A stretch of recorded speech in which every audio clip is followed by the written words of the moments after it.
Railway मंत्री अश्विनी वैष्णव आणि मुख्यमंत्री फडणवीस यांची आज मुंबईतल्या रेल्वे प्रकल्पांबद्दल महत्त्वाची बैठक पार पडली। यानंतर मुंबईसाठी अनेक महत्त्वाच्या घोषणा करण्यात आल्या आहेत। येत्या काळात 238 एसी लोकल मुंबईकरांच्या सेवेत दाखल होतील। या घोषणेचा पुनरुच्चार मंत्री वैष्णव यांनी केला। तसंच 2 लोकलमधला कालावधी आणखी कमी करण्याचा प्रयत्न आम्ही करतोय, जेणेकरून अधिक लोकल चालवता येतील, असंही रेल्वे मंत्री म्हणाले। दरम्यान कोकण रेल्वे महामंडळाचं मूळ रेल्वेत विलीनीकरण करण्यास महाराष्ट्राने देखील मान्यता दिली, असा पुनरुच्चार मुख्यमंत्र्यांनी केला।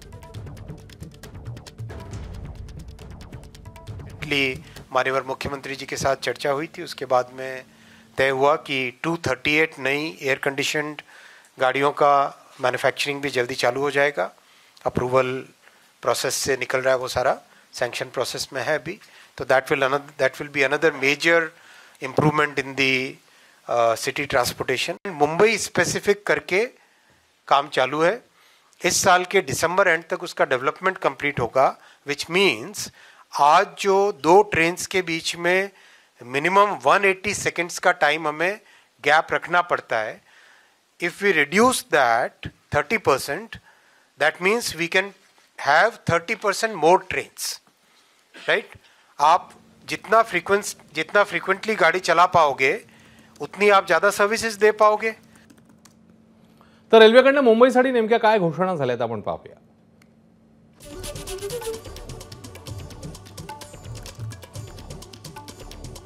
ट्रेनची समोरासमोर अपघात टाळण्यासाठी 5.0 हे कवच असणार आहे। नवी योजना समोर आणलेली आहे। 238 नव्या एसी लोकल लवकरच मुंबईकरांच्या सेवेत येणार आहे। 2 लोकल ट्रेनमधलं अंतर कमी होईल, वेळेचं अंतर म्हणजे कमी होईल, जसं मंत्री महोदयांनी सांगितलं, आणि त्यामुळे फेऱ्या वाढतील।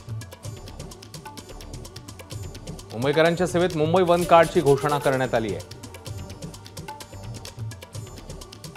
ज्याद्वारे मुंबईची लोकल, मेट्रो, मोनो, बेस्ट बसेससाठी हे वन कार्ड चालणार आहे।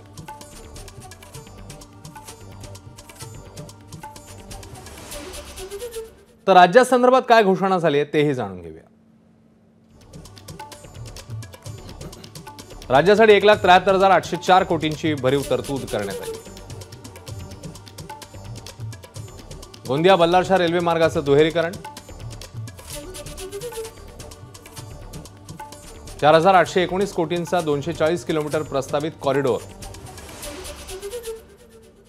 याशिवाय विदर्भ मराठवाडा रेल्वे संपर्क वाढवण्यावर भर असेल।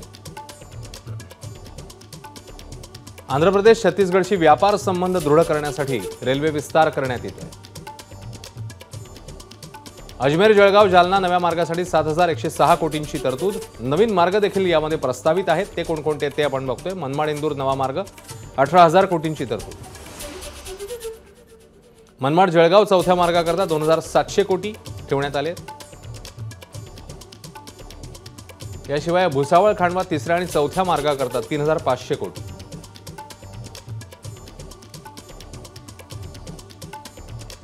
आता मुंबईकरांच्या दृष्टीने एक महत्त्वाची बातमी। मुंबईच्या वन कार्ड संदर्भात पुढील 1 महिन्यात निर्णय होईल, अशी माहिती मुख्यमंत्री फडणवीसांनी दिली। यासाठी रेल्वे मंत्र्यांनी सर्व प्रकारच्या मान्यता दिल्या आहेत, असंही त्यांनी म्हटलं। यामुळे मुंबईतील लोकल, बेस्ट बस, मेट्रो आणि मोनो रेल या सगळ्यामध्ये एकाच कार्डने प्रवास करणं शक्य होणार आहे। त्यामुळे सर्व वाहतूक मार्गांसाठी एकच कार्ड आल्यावर मुंबईकरांसाठी ते अधिक सोयीचं होईल। मुंबई वन हे कार्ड लॉन्च करू, ज्याच्यामुळे एका कार्डवर म्हणजे एका तिकिटावर मुंबईची सबअर्बन रेल्वे, मुंबईची मेट्रो, मुंबईची मोनो, मुंबईचे बस, बेस्ट आणि मुंबईसोबत MMR रिजनलाही त्याच्यात इंटिग्रेट आम्ही करतोय। त्यामुळे MMR रिजनमधला जेवढा पब्लिक ट्रान्सपोर्ट आहे, हा एका तिकिटावर, एका कार्डवर लोकांना त्याच्यात ट्रॅव्हल करता येईल। ABP माझा, उघडा डोळे बघा नीट।